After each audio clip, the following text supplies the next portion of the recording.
Have you ever been on LinkedIn looking at jobs and you see this thing that says 300 applicants, 500 applicants? One, that can be a little bit discouraging. Two, that's also not entirely true. Those are actually clicks to the application. LinkedIn doesn't really have a way of knowing if you applied. One thing you can do to combat that is apply to jobs that LinkedIn tells you have less than 10 clicks on the application form. And there's a real easy way to do that. Let me show you how it works. So here we are on LinkedIn's job search interface.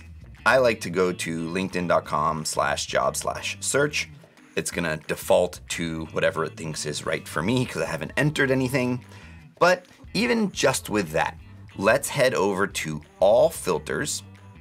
Let's scroll on down, and there's this pretty cool little button here that says under 10 applicants. And let's turn that on.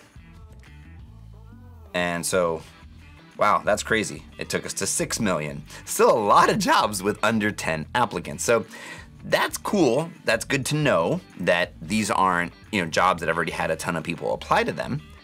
But now let's filter this down a little bit more because that's a great data point. But that's also all the jobs on LinkedIn that have been around for a very long time. So let's just say jobs that have been posted in the past week. If you've been on for more than a week and you have under 10 applicants, maybe there's something fishy there. So let's go ahead and filter that down. That took us down to 1.3. Now we're searching for everywhere in the US for everything in what it's defining as marketing, I think. Now we can start to do other things, terms or titles that we're interested in. We can say, I'm really looking for full-time positions that are remote only. There it is. On-site, remote, and hybrid. All right, cool. So now we're down to 60,000 jobs. And now we can go ahead and add a title. Tina is looking for senior marketing manager. And we're getting down to 1,000 jobs. All right, 1,000 is still a pretty big number, but you can make your way through it. You could also add in a few other keywords. You can add some more filters, but at its core, we know that all these jobs have less than 10 applicants. And if we really want to be one of the earliest applicants, which from people I've talked to say that's really, really important, and data has shown that speed to application helps. And let me explain why. At least when I hire, when you first post a job, you're really excited to hire a candidate, right? You really want to grow the team. You really want that person that's going to be a perfect fit. So you're checking, you're refreshing on a regular basis, seeing what applications you get. And you do that for the first week, let's say. Really the most as soon as it goes live. And then ideally, you fill your applicant pool in that first week, and now you start to schedule interviews and you start your whole process. You might then again check that on the following Monday, and then you move almost to like a weekly checking cadence instead of a daily checking cadence because you want to get this role filled. So that's why I think earlier is better. I'd say it's more qualitative than quantitative, but just think about it. You want to get it done.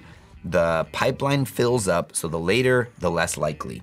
Just take it kind of as a simple rule of thumb. I think the first 2 weeks are the most important. There's all sorts of reasons why that might not be the case if it's a senior executive position, if it's a really niche position. So there's a lot of reasons that a job could stay open for a while that are very valid, but just take this as a kind of broad general best practice, okay? Because I'm sure there's reasons to sort of counter what I just said. So let's go over to all filters. And now let's actually sort these by most recent. Okay, so even though there's 1,000 on here, these ones up here at the top are the most recent. So ShipBob, cool job at Microsoft, Aha, right? And these are all fairly new and they've got under 10 applicants, right? This one only has 1 applicant, and that might not even really have been an applicant. That might have been just someone who clicked the application. So now let's start to save all these jobs we're excited about. To do that, we're gonna bring over the Teal Chrome extension, which if you have the extension installed, we'll link to it in the comments. It's free, and it just operates here as your little companion while you're job searching. So think about this now as you're just adding stuff to your shopping cart, you're just bookmarking. You don't need to apply to these jobs. So this Dropbox, this one at ShipBob looks pretty cool. Let's go ahead and save that. And less interested in that. Microsoft's a company I really respect. So let's go ahead and rate that one a 5 and save it. This Aha one looks interesting. We'll give that a 3 and save it, and you can just keep going. Right? You can see the promoted ones stay at the top. That's always something to kind of look out for. And certain companies start to show up over and over again. This one looks interesting, Austin, Texas company. We'll go ahead and rate that, save it. And now, if you go over to your bookmarked jobs on the Teal Job Tracker, you'll see that they're all there and you get a nice consistent interface, and you know that these jobs were all fairly new. They were posted very recently, and you can just kind of skim through them. And then the ones that you want to move forward in your process, you can move them over to the applying phase and start to customize your resume and run your whole process. And I would try to get them out within 3 to 4 days of bookmarking them. Again, the sooner, the better. You know these jobs just went live. Ideally, you can customize your resume real quick, get an application out. I would aim for within 24 hours so you can be one of the first people that apply. All right, so there you go. That is how you find jobs with under 10 applicants that are sorted by most recent, how to add them to your job tracker and manage your job search pipeline. All right, best of luck. Go get that job you're excited about. And if you have anything else you'd like to see, let us know in the comments. We're here to help.